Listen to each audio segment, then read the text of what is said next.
much for joining us for today's webinar on the cyber resiliency journey. My name is Shomik Ghosh. I'm Senior Assistant Editor at the Economic Times CIO, and I'm glad and honored to be moderating this discussion today. Recent security incidents on India's critical infra have demonstrated just how devastating cyber attacks can be on mission-critical operations. The acceptance of the sad fact that your organization will be targeted to attacks has led to the whole repel versus recover conversation. With limited security budgets, should CISOs pay more attention and resources to be able to survive a cyber attack, or to do everything possible to prevent its intrusion? In today's webinar, we'll be discussing everything security practitioners, such as yourself, need to know to be able to build cyber resilience. And to do that, let me welcome a man from India's most resilient city, Mumbai. Our guest today is a technical leader in core cybersecurity practices, which includes data protection, disaster recovery, and enterprise security. Prior to his stint at Kyndryl, he was the APAC leader of resiliency services at IBM. Ladies and gentlemen, please join me in welcoming Harish Soni, resiliency and security practice leader at Kyndryl. Harish, hi. Thanks for joining us. It's a pleasure hosting you. Thank you, Shomik. Thank you. Glad to be part of this webinar and great to see the audience and have this panel discussion. Thank you. Now, folks, Harish has been working with a lot of critical infrastructure institutions, including banks, a lot of manufacturing firms, power companies, etc. So when you have any kind of questions on resilience, anything at all that you want to ask, we would encourage you to please share your questions with us in the Q&A box. And Harish would be more than happy to discuss that and share his best practices. With that, Harish, over to you. Tell us a little bit about how Kyndryl looks at critical infrastructure and, of course, how CISOs can build resilience. Sure. Great. No, thanks, Shomik. And I think before we get there, right, how is the industry, going into this digitalization and what those insights, that will be helpful for us to set the further context. Sure, absolutely. Allow me to share my screen here. Okay, great. So sorry, before we go there, right, I think if we're going to the real resiliency areas, I just want to talk about like how the organizations are constantly facing this new and evolving security challenges. And I think this, it's not that the security challenges have been new. They have been there from 1990s, where we had, the first kind of a Trojan viruses. But lately, with the whole change across digitalization, right, where organizations are trying to get global, the digital economy being adapted. With all of those coming in, there's a lot of changes which have happened, and that's where the whole posture of resiliency needs to be really looked at. Like resiliency was earlier looked at more from a disaster recovery perspective, right? Like, okay, hey, do you have a BCP plan in case if there's a flooding, in case if your data center goes on, in case of a power, right? Security was not really looked at from a BCP perspective, right? But things have changed and things have evolved, and that's how it is. So with all of this, what we have seen that, these regulatories are demanding the overall compliance, right? And that's the key thing. Like with overall this digitalization which has happened and the growth, the regulatory has stricken up, right? They are saying like, hey, you got to see that things are in place. They do their regular audits. They want to see that the boards are in the board, there is an IT representation. The board, there's a representation happening from the CISO, from the CRO, and from the overall risk and resiliency posture. So that's where the whole regulatory is adding little fuel to all this as well. Now, secondly, the increasing number of the whole sophistication of the cyber threats, right? I think I was listening to some podcasts where I was hearing out that the investment which is going behind the overall threat actors to go ahead and work towards this ransomware situations is much more high, right? So it's like because their ROI is much more higher from a long-term perspective versus what our ROI on a technology investment is.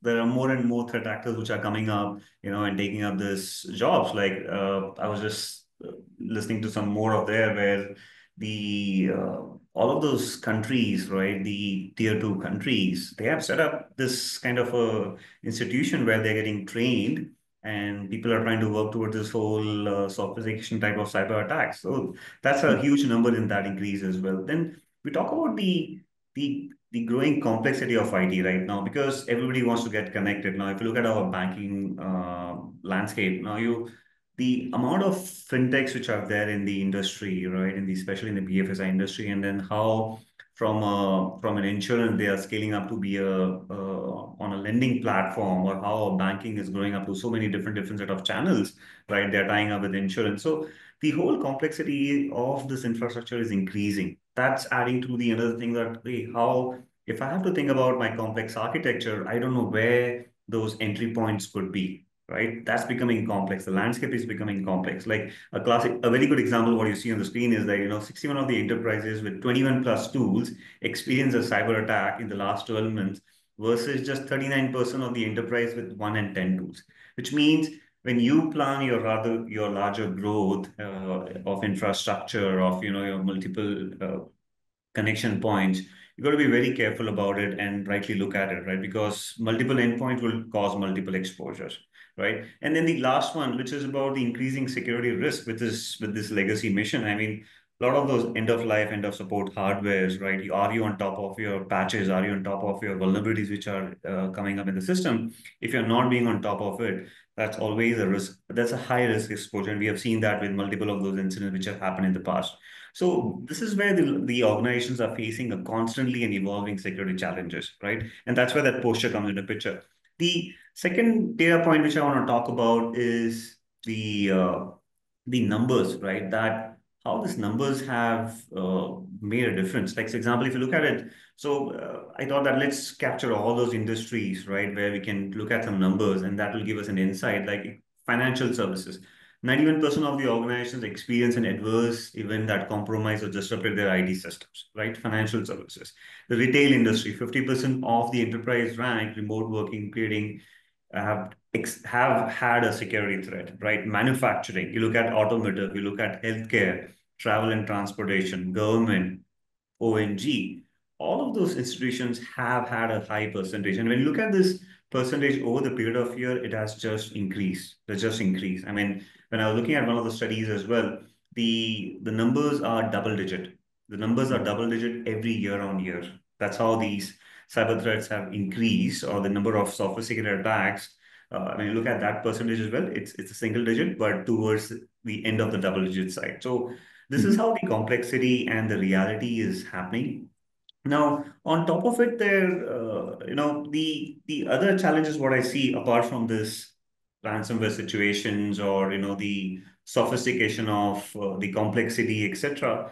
The other challenges what I see is the shortage of people and experience. So, like basically, let's say, how many people or experts would I have in my team or in my organization when I want to go out and solution this, or see that I can go out and be safe in all that situation. That's tough, right? Because how many people you will have to see that who can go out and analyze the incident? Like, okay, we have SIM tool, we have many of those security solutions available, but how would you have that team who would go out and see that they can respond to that situation and go out and help you recover? Very few, right? That's one of the challenge. Second challenge would be the limited access to the business context.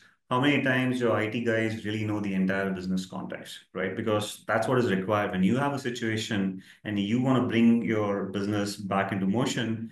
There has to be someone who knows well aware about it. Like that's where the organizations lack this marriage between the IT and the business side of it.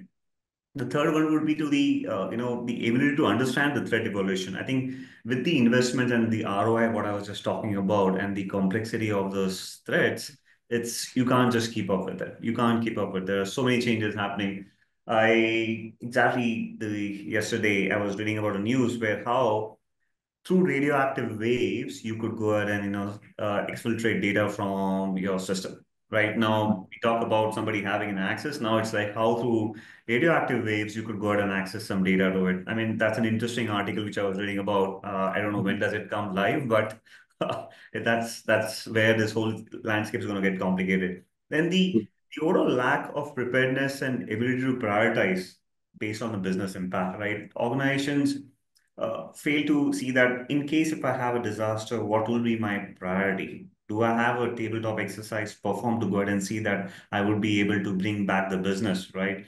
How much of business loss I would have in case of my system goes down for it, right? And then top of it, those PR and legal and complexity of other issues, I mean, that's just ever increasing, right? That's just increasing. So overall, that causes a huge risk to your operational, your financial reputation, and that just continues to increase. There's no end to it. And on top of it, this is where the regulatory comes into picture that, hey, even the regulatory warns you because you are a growing business, you are a backbone to the country. So the regulatory wants to keep a check on you and see that, hey, you have a landscape which is there available and you're able to go ahead and respond to it. So so Somik, with this overall challenges what we see and the numbers what we see on the screen, that shows that this whole complexity is just increasing and organizations really need to step up on those two options, right? So when we talk about this cyber resiliency theme, we have seen the investment in cybersecurity going on from last probably, I would say 10 plus, I would say plus 20 plus years, right? Because 20 plus years, we have seen the industry awaken to a lot of these things. Earlier, firewall used to be just a perimeter more from a intrusion perspective, but now we look at it, those have been so complex as well, right? Network is becoming so complex that you got to avoid those situations where somebody could penetrate and you got to have security controls on top of your network. So with that rising complexity happening, there are two important pillars which definitely we're going to talk about today. But I think that's the power of two, what I was going to talk about, right, in the theme as well. So I just thought about this example. It's a little funny, but I just like example from a movie of Sholay. You had Jay and Viru, that the Mm-hmm. power of two to help you go ahead and win against that attack, right, which was happening in Rampur, if I'm right. I can recollect the movie name. Then the movie, the Mere Karan Arjun Aayenge, right? So you had a power of two again, or a combo of two, to say that, hey, my two of my sons will come and take that revenge, right, and see that I get back into work. So that's where the power of combo of two is so important, and that's the power of two. What we talk about when it comes to those cyber resiliency situation is the respond and recover, right? You got to be ready with response and recover to win, like how Jay and Viru or Karan Arjun were the solution to win against that attack which was happening in the movie Sholay, or what was happening in that movie. So I just wanted to take that theme to just talk about it. So now when we talk about respond and recover, it's a very critical activity which is part of the entire cyber resiliency journey, right? So when we talk about a cyber resiliency journey, the response portion is so important and required because this is the framework, right? Exactly when I talk about the journey, this is the cyber resiliency framework where we talk about the anticipate, protect, and detect, which is where the security services come into picture, the cyber security, and then you talk about the response and the recover, which takes care of your resiliency portion of it, right? That your makes you resilient, and hence the cyber resiliency journey, right? Because this is where the cyber resiliency journey gets completed. So when organizations want to be mature in this space, they have to really look at the cyber resiliency journey, right? And the cyber resiliency journey is not just across, the application stack. It has to be overall, right? From all the side of it, my endpoints to my IT, to my data centers, to my cloud, any system where I am going to be touching it. This is the posture what you look at it, right? And then we'll definitely go across this response and recover part of it, that when you have a situation, you got to be ready to go ahead and respond, right? And that's where we were talking about those challenges, that you can't have all of those skills in-house. So you got to be really ready to see that you go ahead and respond to the situation. Because if you're not able to respond to it, how would you go ahead and even bring your business back into action? Because if you don't take those right set of actions and you mitigate, you'll be again brought down, right? It's like you do something, you'll be brought down, right? If you don't go ahead and mitigate that problem and you don't investigate and do the forensics, you anything you do would just again be brought down by those bad actors, right? Because they are in the system, and when you have to get them out of the system, you have to really spend the time and energy in the forensics, because you got to see that, hey, how did it start? What was that uh, zero system through which they penetrated? How many systems they have crawled into? What kind of a behavior pattern we are seeing in this? And this is pretty common when it comes to those standard kind of ransomware situations. But you really have to understand that pattern, and that's where you need those experts coming in. Because without those experts, you won't be able to solve it. You might have your best of your SOC, you might have best of your firewalls or your network, but hey, somebody has got into your system. Now, how do you go ahead and see that you avoid any any further loss to it. So hence the response services are very critical in today's landscape. And when we talk about those cyber resiliency maturity, this is one of the important pillar which we want organization to really adapt, right? Because otherwise you won't be able to go ahead and resolve it out, right? You won't be able to move next. And as Kindle, we offer that as a bundle. The reason is response and recovery, they both go hand in hand, right? And through my earlier example of those movies, you have a response to see that you mitigate, and you have a recover solution to see that you bring back into business, right? The first one helps you to avoid going further, right? So that you can control it. The second one helps you to get back into business. So, and that's where the recovery posture comes into picture. Like, because when we talk about recovery, like if you see the distribution, right, on those two sides, the first one is the response, and it can't go into your recovery. When you look at the experts doing the forensics, they want you to be looking at your recovery portion because they want to go ahead and see that that doesn't go further. The exfiltration is not there. They're going to look at that. Hey, how did it all happen? Where did it start? How do I go ahead and control it? Right. That's what they're going to look at. Somebody has to go ahead and step up. Those experts have to come in to help you go ahead and recover it. So that's where the very specific lines have been created on how you go to have the incident response and how you have the recovery retainer. And that's where the recovery retainer comes in, where the experts come and look at, hey, how they assess your system. They determine the impact of the breach on the environment. They go ahead and see that what will be your recovery times, how you are placed when it comes to your application stack. And that's where those experts come in and help you to see that they bring you back online. Now, again, it might be just sound easy thing. I can just go ahead and recover my system and, come back online, but it's not that. When you see that chaos, and I'll say I've been through multiple of them, the organizations don't even know where they got to start with it, right? Can I just go ahead and restore? Hey, if you go ahead and restore, the threat actor is still sitting in your system. He can bring it down, right? But before I Right. restore, I have to go through multiple phases, and then I bring the big business back online. So that's where this whole recovery retainer really comes into picture. Saying, hey, how do you gonna do it? Do I really rebuild a system, or I just can go ahead and do a recovery? Do I recovery? Do I set up an isolated environment? What about my Active Directory? What about my EDR? What checks I will do once I recover? It's really a complex thing which you got to go ahead and do it. And that's where the experts are really to be engaged when you do this kind of an exercise. So that's our approach. That's Kindle's approach of how do you work towards the response and the recovery retainer, which helps you give that power of two or the combo of two, right, to bring you back into business. Because security threats would continue. Right. Your investments in the whole security threats would investments in the cybersecurity would continue, and definitely that's important to do, right? But you have to look at this posture now, the response and the recover, because we know that we can't go ahead and stop any kind of an intrusion which is happening in the environment. There are so many endpoints. We are growing global, we are growing digital, we are going multifold, because that's the demand of the business, right? And you have to look at the cyber resiliency posture. And when I was just thinking about it again, Somik is an example, like businesses were all happy to run in production, right? But then crisis started happening. That's when the Mhm. disaster recovery came into picture, right? And then things started getting more complex. You want to see that you could recover faster because you want to get business back online in very short time. That's when the near DR came into picture, right? And then now when we talk about this whole cyber situation, there are guidelines from regulatory that you need to have a zero RPO.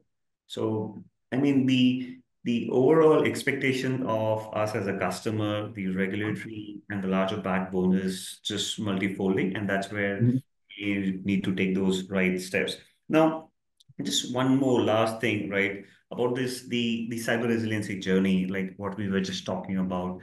As Okay. Kindle and an organization, we really want the customers to walk this whole metro map, right? When we go and talk to our customers, we want to see that where does the customer stand, right? Are they in their awareness phase, their delivery phase, or refining? Or well, many of the banks will be at the refining and they now need to scale, right? So we go to map our customers at where do they stand, right? And if somebody is just starting at the awareness stage, then what are those areas they got to look at, right? Like how do you go and look at your risk assessments? How do you see that? What kind of your strategy and objective you have as a business, right? So this is the metro map what we do with our customers to take them through the cyber resiliency journey. And if you look at it, the metro maps are stations are taking them through a security landscape, taking them through a reliability, and then taking them through a response and recovery.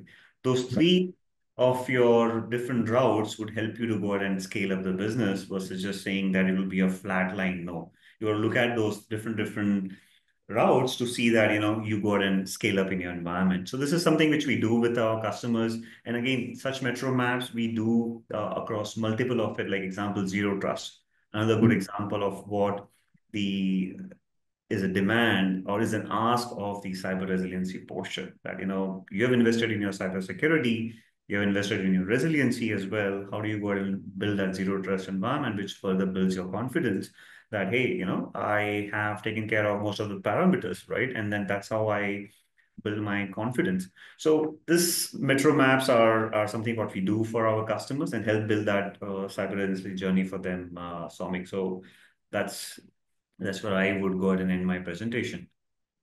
All right, all right. Thanks so much for that. I think very well rounded and very well put out there. And yeah, I mean, just thinking about that, my mere Karan Arjun aenge, it sounds eerily similar to the faith CISOs put on their security tools that yeah, if you got EDR, XDR, it's going to take care of me. But yeah, that's not the case. You need that Karan Arjun to come and help you respond and recover. Yeah. Exactly, exactly. Yeah, that's the point we're going to be discussing. And also, folks, I mean, we've been seeing a lot of cyber attacks on India's critical infra, but then this hasn't begun from 2020 or 2021. As far back as 2010, there was a virus, a worm called Stuxnet, which reportedly compromised Iranian PLCs and caused their centrifugal machines to literally tear themselves apart. In fact, hackers were able to play AC/DC music simultaneously on all the computers at the nuclear power plant. So it dates back then, and even from those times, we can see the amount of havoc that they could wreak on companies. So, given this kind of background that we have, and also the recent examples that we've seen in India, where security incidents crippled a major hospital, it took down a power grid, halted production in automotive firms. What would you say, Harish, are the biggest security gaps that were exposed as a result of these incidents? I think the industries you spoke about, right, in this examples, Somik, right? The IT is considered as you know, IT is, when it comes to the resiliency posture, they consider it as secondary because their spend of IT is not to be looked at from a point of being resilient. They look at IT from like an enabler who would be there and help them grow that landscape. Like, because let's say example, when it comes to a hospital, they look at it that how a doctor is the prime actor there, right? IT is supporting it up. But as you know, IT is actually the primary thing because that's where the whole repository is out, right? When you walk into a hospital and you want to serve a patient, the prime thing is you want to look at it is, do I have his history that before I got and prescribe him something? Do I really know what his background is? Do I really know what that I have prescribed him in the past before I go and do anything else? So IT has to look at from that angle, right? And they have to really get serious about this whole risk around the IT, right? And that's Right. where the whole BCP exercise comes into picture that, hey, have I really done my business continuity plan when I look at my IT landscape? Have I really defined what is the minimum viable company which is required by me as an organization to run my business, right? Example, if I talk again an example of a hospital, am I really bothered if I'm not able to give a bill to a customer? No. Mhm. My core of my heart of my business is I need my patient's data so I can act upon them. I can go ahead and help cure them. That's my core of it, right? So that's where you defining your minimum viable companies to knowing that, okay, hey, what is my IT risk? Performing those BCP exercise. That's what is going to help them, grow in this or be secure or be available, I would say. Again, to the point that can I stop the intrusion or can I stop this threat actors? No, the larger investment, what we have seen, they're going to continue to grow. They're going to get sophisticated, but you got to be Right. able to bounce back. And that's where solving the challenge goes in. So the spend of IT, the BCP planning, that's where it takes a gap. And I think that's the thing which the industries need to go and go firm on it, especially the non-BFSI, I would say, right? Because Right. BFS, we all know, their spend in IT is a lot more versus the other industries. Right. But when it comes to the other industries as well, I think, and NCIIPC with that new set of cybersecurity directives, that's going to make these companies, these organizations also take a hard look at security and redesign their entire security posture. Correct. With that said, Harish, now the enterprise has kind of accepted the fact that organizations are going to be targeted, and this is giving rise to this whole repel versus recover conversation. You've partnered with a lot of CISOs. You've seen their side of the story as well. How do you think CISOs should prepare to encounter and then recover from a cyber attack? Right. So I think if I look at the same conversation probably a few years back, I would say the CISOs had the focus on the cybersecurity space. That is what we are talking about, the repel, right? Mm-hmm. They would not be much bothered about the recovery. For them, recovery would be part of the IT or maybe a problem of the CIO, but not Mm-hmm. them, right? They will see that, hey, I want to go ahead and secure my landscape, right? But as we said earlier too, can somebody guarantee that, hey, even after spending millions of dollars, can I say that I'm secure? You don't know, right? There's always a question in that mind.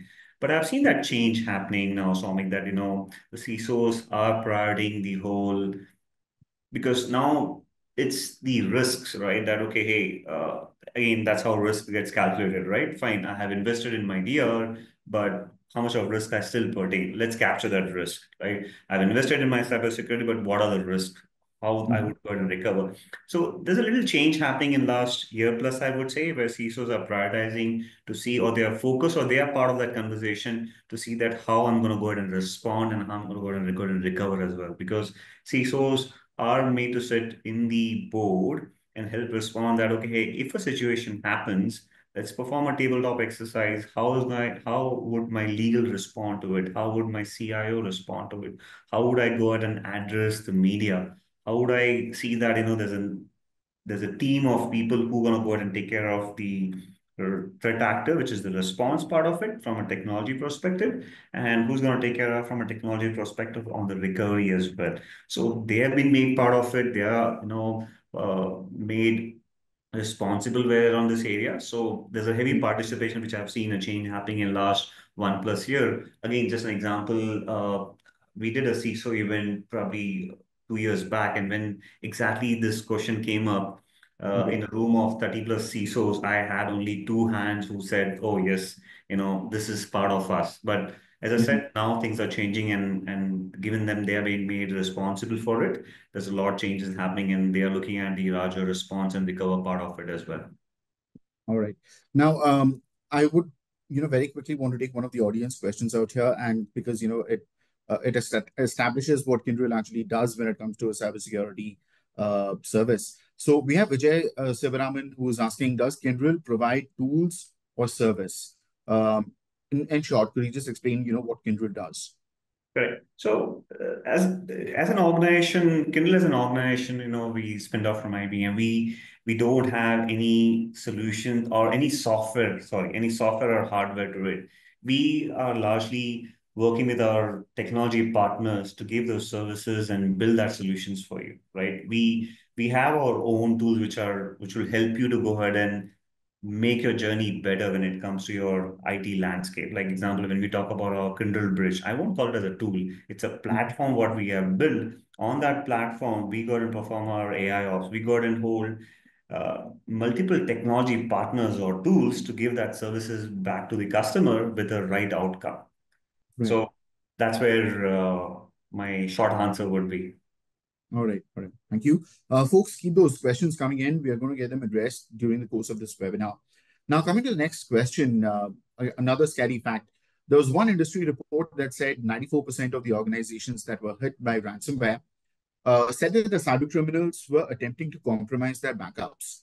And if you're looking at the government sector, that's even worse. 99% of those attacks are targeting backups. What is the ideal strategy CISOs must adopt? So I would say it's a strategy not just for the CISOs, but for the larger as a organization, what they have to adapt. Because as we know, right, when it comes to a DR situation, you'll fall back on your DR, right? Anything goes Mhm. wrong in your production. When it comes to your cyber situation, because your threat actor has come into your production, right, and you had a 0-day attack, whatever changes you have here will be replicated into your DR, right? Because Mhm. we all know that with the minimum RTOs and RPOs we want, there's a continuous replication happening between it. So whatever comes here lands in the DR as well, right? And that's where you're going to fall back on your backup. So 90% of the organization, when they have to go back and recover, they will have to go back to their backups and recover from it, right? So backups are very critical when it comes to the entire recovery from a cyber situation, and hence the recovery pillar of it, right? So when it comes to a backup, right, and as you just gave an example, the numbers are they are targeting your backups because they don't want to see you recover. Right. And otherwise, how would you go ahead and pay them their bitcoins, right? So they want to see that you don't recover, and that's where you will become prey and saying, "Hey, sorry, I can't recover," and you have to bring it back into business.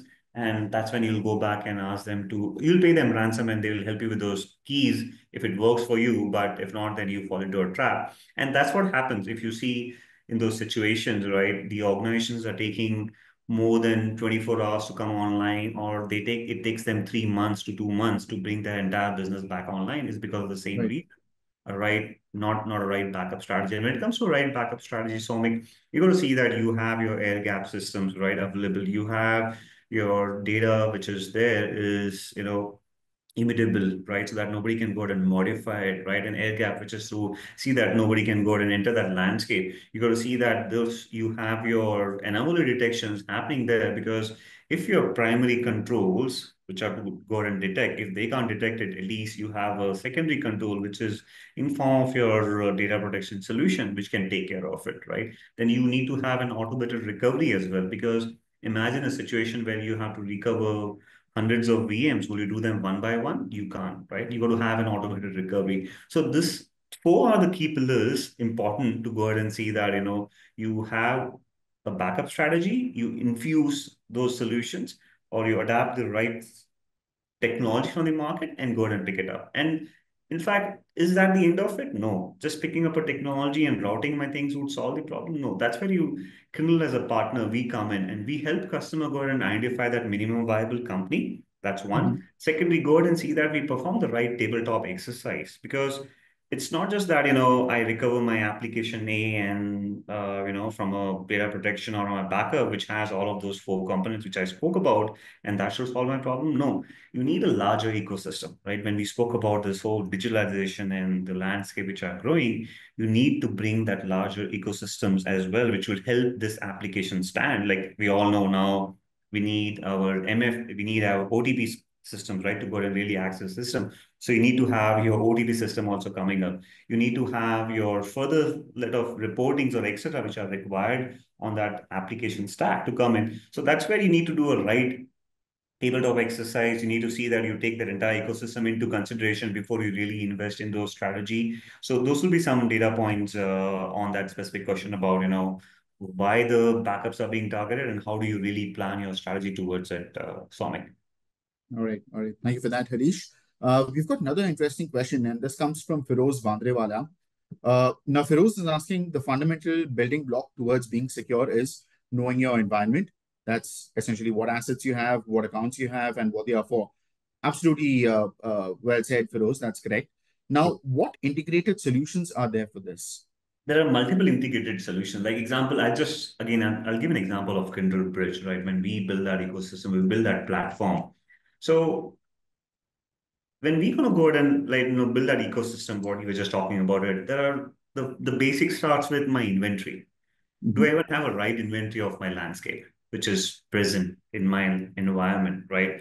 How to go ahead and discover about it, how to manage and maintain that inventory, right? That's where the basics start with it, right? Is my inventory spread out? Is my inventory all on premises? Do I really know that right? Have I looked at each and every corner of it?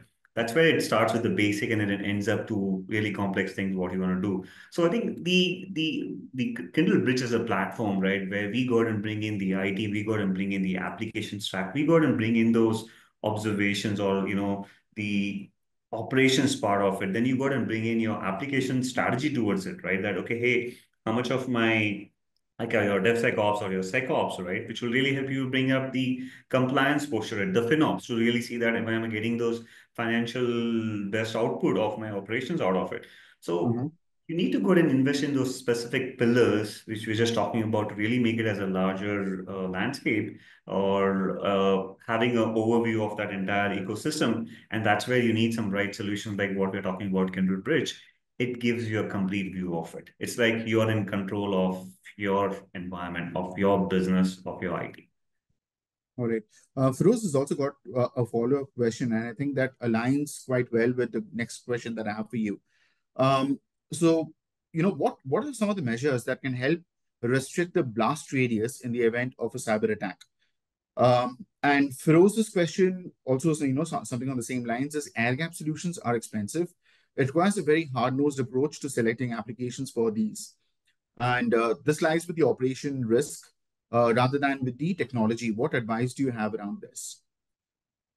Correct. So the example, just looking at the blast radius, for example, what other measures can help restrict the blast radius in the event of a cyber attack, right?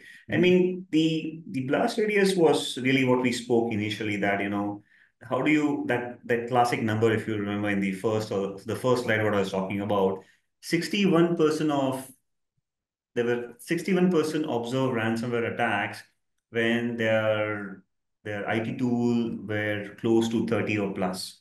And the Right. number was just 39% when it came to organizations having 10 to 12 applications or 10 to 12. So I think that's where the whole complexity increases, right? Your blast radius is about you got to do your entire modernization journey and your architecture. You got to look at it every endpoint of it, Soumik. Because if you just go and keep on expanding, right? Now we know there are so many multiple threads of an API problem. Oh, I can't go and somebody has downloaded some tool, somebody has, working out of a different zone where he's not supposed to. So the blast radius has to be kept minimum with the right set of investment in technology, which are really required.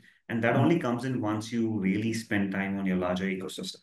If you don't do that, if you don't reduce the complexity of IT, we would just be prey to all of this. I really got to build a blue map of my landscape, right? And then go ahead and start with my plan. That's where the blast radius will help you remove. There could be n number of technologies, n number of technologies. So I would really not talk about technologies, but the basics of the blast radius is I got to understand my radius first. That's how it's going to help on it. Okay. Now, to answer the question of Firoz, right, about air gap solutions. True. I would say, who wanted to invest in a DR? Nobody, right? Nobody True. wanted to invest a like for like environment, which means if I'm spending 100 crores on my production, I'm spending 100 crores in my DR. Would anybody like it? No, but that's the risk, right? Same thing when it comes to an air gap. If you don't protect the right backups, how would you go ahead and recover, right? And that's what the whole BCP talks about. BCP is about this additional set of investment, and you really got to do those videos because there's no way out of it, right? I said nobody guarantees 100%, cybersecurity solution that you would never be attacked, right? And hence you got to invest in your resiliency posture of it, right? Nobody knew that, okay, hey, some of the cities in India would ever have a flood, but it happened, right? That's what you don't know. And we don't know, right? Things are which are out of our control. You can't go beyond there. And that's the whole point about it. Right. Thanks for that, Harish, and thank you for your question for those. Folks, keep those questions coming in. Now, moving along, we've seen that a lot of ransomware threat actors have been able to increase the dwell time. Now, what would you recommend to CISOs? How can they slash the mean time to detect and the mean time to recover from a cyber threat? I mean, the again goes back to our theme, your Karma June.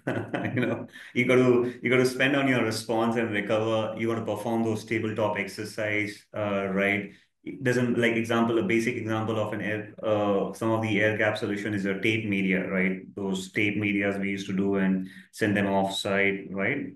A classic air gap solution, but how much of time I'm going to see, how much of time it's going to take me to go ahead and get that tape back and go ahead and, do the recovery of it, right? That's your mean time to recover, which you got to perform it once you do your tabletop exercise. Because unless you do your tabletop exercise, you would really not know what will be your mean time to recover, right? And your mean time to detect is where, again, you got to spend in your right response strategy.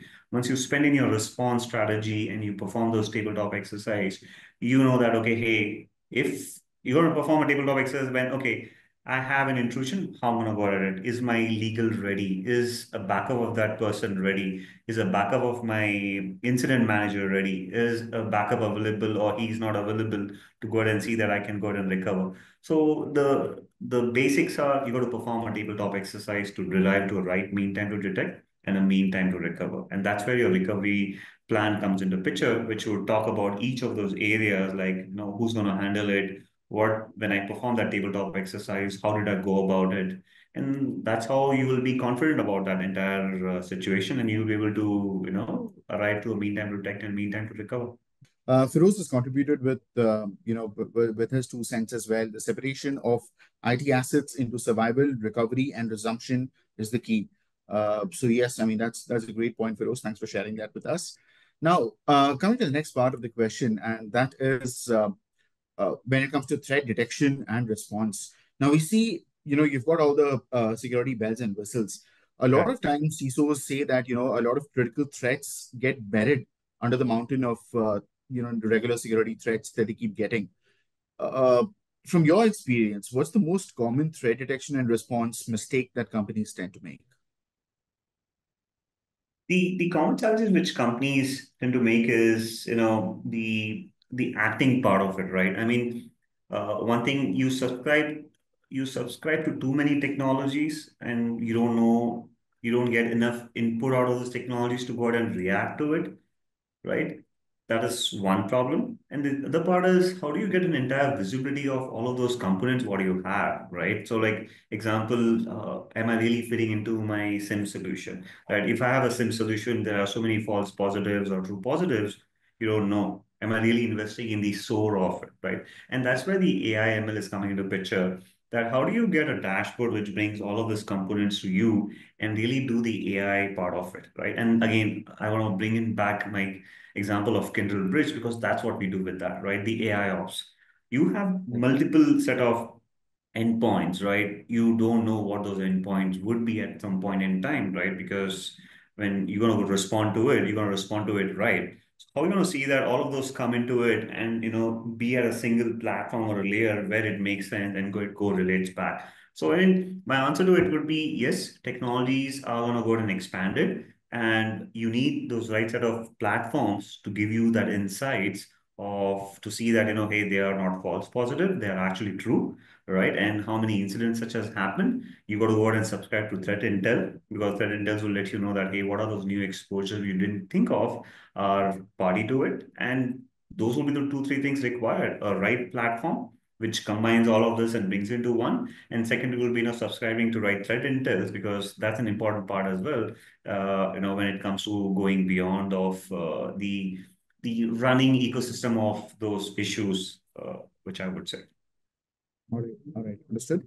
Now, you did bring up the topic of having tabletop exercises and the importance that they have on assessing security. Uh, if you were to zero down on 3 things that CISOs must address when they're doing a maturity assessment from a cyber resilience point of view. I'm gonna go ahead and respond to back to it because I know CISOs know their job, so I'm not the one to go and respond to it. But given my experience, given the industry thing, what I've seen, Somik, right? The three things which I really want organizations to do, let it be the BFSI, which is really a mature industry, to the non-BFSI, where maturity is ongoing, maturity is really coming, and it's all because of the regulatory and other things as well. So I would not say they are immature, right? But the overall, when it comes to handling this right, the three things which I feel, one would be really doing a cyber resiliency maturity assessment, right? Not just doing a cyber security. You really got to do a cyber resiliency maturity assessment because organizations are really not, ready for that response and recover part of it, right? They feel that some Karan Arjun will come. No, you got to make your Karan Arjun, right? You got to know who's my Jay Viru, who's my Karan Arjun. So that's one important thing they got to have.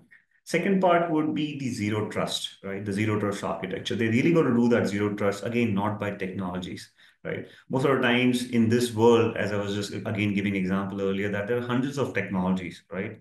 When it comes to that application ecosystem, you got to target it from that angle perspective, right? Once you target from that ecosystem perspective, you will be able to know, oh, to secure this, I have this 5 technologies. Now let me do a zero trust architecture to it for each and every layer, right? So zero trust architecture is an important exercise again to do it. That will be my second point. And then my third point will be to really subscribing to the right response and recover plans, right? Which will again constitute of your BCP, your tabletop, your documentation to see that you're ready for it. And so those will be the three things, Soumik, I would say. The maturity assessment, the cyber resiliency maturity assessment, which will open up a lot of things for you. And again, I just want to bring in Kendall back in here because when we do about cyber resiliency maturity assessment, we just don't talk to their CISO and saying done and walk out. No, we talk right up to the C-suite levels to really see that they're ready for that, all the 4 pillars of it, right? The right from identify, detect, protect, respond, recover, the governance as well, right? That's what we do. And then again, zero trust assessment. Zero trust assessment, the entire architecture for us is from zero, right? Ground zero. We don't really go top down with the technology. We really go from bottoms up to see that, hey, let's look at the basic thing of how this landscape works and you go about it. And then third thing, definitely, as I said, response and recover. It's not about technology. You need to have the right partner who can help you build that model and go around it. In fact, I want to add one more thing of the what I was just talking earlier about that visibility, right? That platform which can give you that vision. That will be another key important to have it because many times, we talk about the application observability and we just live with it that my application is all available and all, but hey, what about the underlying IT of it? So you have to really think about that entire set of layers to see that they are feeding in right to the application and there's no gap there. So observability would be another fourth point which I'd like to add because that's what will give you that visualization of that larger landscape. So Got it. sorry, I made it from 3 to 4. My bad. No, that's all right. That's all right. Now, I mean, just as a follow-up question, and you are absolutely right. A lot of times, zero trust is treated as a technology or a set of tools. The question that I had, as a follow-up to zero trust implementation is a lot of these companies, especially the manufacturing ones, they've got a vast supply chain. And we've seen a lot of supply chain attacks, supply chain vulnerabilities, etc. Right. So let's say I'm a manufacturer and I'm following zero trust principles. How do I also ensure that the vendors or all the players along the supply chain are also following those zero trust principles? How I do I think, take ownership for that? yeah, to take control of those, again, it's the objective of getting everybody together. All right, making them understand of that landscape or that threat which you're trying to conquer or that attack against which you're building up your solution and get them together about it, right? Because as you rightly said, in terms of a supply chain, in terms of a dealer management system, there are so many endpoints about it. Like you go to a retail, there are so many POS which you go to, which is part of your larger landscape where they're connected. So the exercise will be really that you got to build that blue map of it, of how that landscape is, and then really go and go about network segmentation as well, right? This is where the architecture comes into picture that you don't keep it as a single network versus how do you segment them by your business and see that, you limit your blast radius, as you just gave an example, right? One of your question, how do you reduce your blast radius by really segmenting them into a pillar or a landscape which would not get into your core of it, right? Do I really need an access to it, right? So zero trust is the right way of looking at it. Again, not just going by technology, but looking at it from that does that dealer of mine need access to my other set of application, which is in my core or heart of it. That's the exercise which really help you perform. And this is not just something which Somic again organization can do it themselves. They need to have the right set of partners who can do it with them, right? If we are able to solve all on ourselves, then I think many of those technologies and the partners would not exist. But right, you need that experience. You need a larger ecosystem, which like hey, have you done this in some other countries? Have you done this in some other of your my similar industries? And that's what makes that case very strong about it, right? And that's what we do as Kindle when we talk about serving those Fortune 500 companies or running the top of those industries to bring those use cases and then bundle that in. So that's where the experience really comes into picture. Understood. I'm going to, end on a note of a little bit of crystal ball gazing. Now, I'm hearing conflicting reports of what impact GenAI can have on cybersecurity. A lot of people are saying it's too early. It's still a shiny word, in terms of attacks on enterprises. On the other hand, I'm seeing that they've proven really successful in spear phishing attacks. How's Kindred looking at this? And also, what capabilities are you building to counteract these threats? Right. So again, GenAI, as an organization, we follow a very strategic way of how to handle those GenAI use cases, right? Because again, GenAI is a buzzword. We have heard about the right use cases, the bad use cases. It's all a mix of it, right? So you got to be very specific on how you're going to handle it, right? That's what, as an organization, we have taken dual care of how we got to go ahead and act upon it and how we got to see that, we don't fall on the wrong side of it, right? That's pretty important. Now, when we talk about the Gen AI, right? Gen AI isn't it's all about the data. There's so much of data available that you can really go ahead and adapt your use cases and make something out of it, right? So this is where I was talking about those AI ops platform, right? That you got to have those right set of platform where all of those data is coming in and you are able to make output of it, right? Like when we talk about the SOAR is nothing but your AI on top of your SIM. It was not able to handle so many false positives. So hey, that's where the SOAR comes into picture and gives you an AI impact of it, right? So Somik, I think that's where the AI use cases or the Gen AI use cases would come in and help you further solve this problem. I think it's a both side of it. It's like a coin which has two sides, right? Who's trying to do what would solve the problem, or who's trying to do what will solve the problem on the bad side or on the right side, right? So it's equal. All right. Thank you so much for that, Harish. Now, folks, we've got a little parting slideshow for you. Can I have my team please play that in the background? All right. While we're waiting for this particular video to come up and play in the background, in the meantime, could you also tell us, how is Kindred looking at the next 2 or 3 years in the Indian space? Considering we are having a lot of focus on data governance, compliance, etc. Can you make that compliance and regulation burden a little easier for the CISOs? How so? True. Something again, great question. Like the compliance, right? The regulatory readiness, right? That's so critical part. Given that hey, well, you got to continue doing your business, but you got to be regulated because you just can't go ahead and create a chaos in the landscape, right? So that's where the whole regulatory readiness comes into picture. So as an organization, what we have done is we have a specific stream of cyber regulatory readiness. Their focus is just seeing that how you can go ahead and scale up on your, like the metro map what I was showing you. So scaling is where on the complete right side of it, and that's when an organization really needs that. Okay, they are aware of what's happening, they have refined it, and now they are scaling up in that space.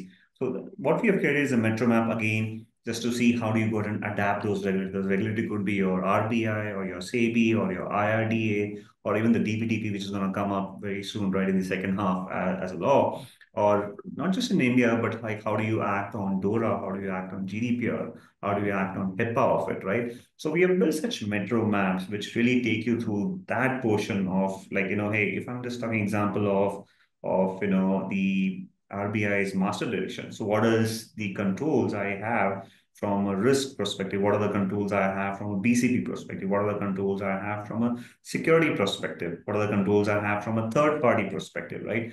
Mapping those controls and then linking up to a right solution to it or a strategy to it, right? Of how you're going to go out and do it is what we do with any of this. And for regulatory readiness is what we do exactly the same, right? In fact, I think I should share some of the contained on those regulatory readiness as well. While I think we have that video to play, if I'm right. Yes, I think we can pull it up. Team, could you just let's quickly have a look at that video, please? Well, I'll share exactly on those regulatory readiness and some of those articles we have, which would really give you insights to it. Yeah. Sure. Yeah, I think those kind of resources would really help the I would audience, definitely do that. I'll do it right away. Yeah. Right. Um, yeah, I mean, of course, the 568% ROI. Tell us a little bit more about this. If you're looking at cyber resilience from an ROI point of view, Anything that you would want to share with our audience, your observations, best practices? Correct. Yeah. Certainly the ROI is about definitely those how you go ahead and invest in those right orchestration and automation solutions to get you those outputs, right? Like example, when we talk about those situations, how you're able to go ahead and quickly act on it is gonna make your ROI journey strong, right? Because I've made some investments. Now, is the investment right to bring up the minimum to bring up maximum of my infrastructure? If it gets utilized white space, that's why how my ROI will come smaller. Right. And there's another interesting thing that I noticed out here, and that is you build cyber resilience right from the beginning. So we have seen this a very common phrase or a very common discussion point which talks about um, the shift left phenomenon when it comes to cybersecurity. Is that the same approach that Kindred is taking when it comes to cyber resilience? And what benefits have you observed with that, with resilience coming at the beginning part of the journey? Right. So for us as an organization, resiliency has been a very strong pillar. So, but before I just answer that, I just want to quickly check. I just did paste something on the chat. Is that available to everyone, or again, am I No, restricted? I'll share this with my team, and then they can share it to everyone going out. Let me just quickly share that with my team as well. Go ahead, please. Great, gotcha. Okay, so for us, right, Somik, the entire journey for resiliency has been always on the left hand side because as an organization, we always that was one of our strong pillars, right? How do you go and have those business continuity? How do you see that businesses are available, right? And cyber is, as said, one of the situation or the scenarios of it, but right, we are really looking at how organizations now really go from being resilient to being reliable, right? Because Hmm. there are some sort of applications which you need to be always on, right? You can't really have a downtime for them. Like example, UPI. Do you think about that? UPI not being available? No, Hmm. never in our at least next few years until something new comes in, right? But that's where resiliency has always been a strong key pillar. We have looked at it from right from the left hand side to see that how it helps organization to move to the right, and that's where expanding more and more. So expanding more and more, yeah. All right, thank you for that. And yeah, I've just told my team to share this with all the attendees. And folks, for those of you who want to know more about this or get more access to the information, you can also find this webinar. It's going to be a watch on demand webinar. So you can just sign up, keep an eye out on our EDCIO website. You can find the entire webinar and also some of the resources that Kindle had shared. All right, folks. With that, we've come to the end of this discussion. And Harish, thank you so much for your time. Thank you so much for having this lovely discussion on cyber resilience and the way for India Inc. forward. Thank you. Thank you so much for your time. And thank you for the audience for being part of it. And I would definitely love to hear more of any questions which I can help answer. As an industry player, I would love to hear their thoughts. And again, glad to be part of this. Soumik, thank you. Team ET as well. All right, folks. And in the meantime, please go to the Kindle.com website, folks, and you have a whole host of content out there. There's a content section, so please give it a look. That's going to, share a lot of white papers, a lot of stats on cyber resilience in different industries. So you might want to give that a look. With that, thank you so much, folks. We'll see you again next time, and you guys have a great weekend coming.